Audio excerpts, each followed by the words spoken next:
Ever wondered how to stop your dog from being a ball thief at the park?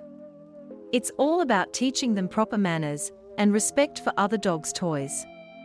By focusing on positive reinforcement and redirecting their attention, you can help your furry friend learn to play nicely with others.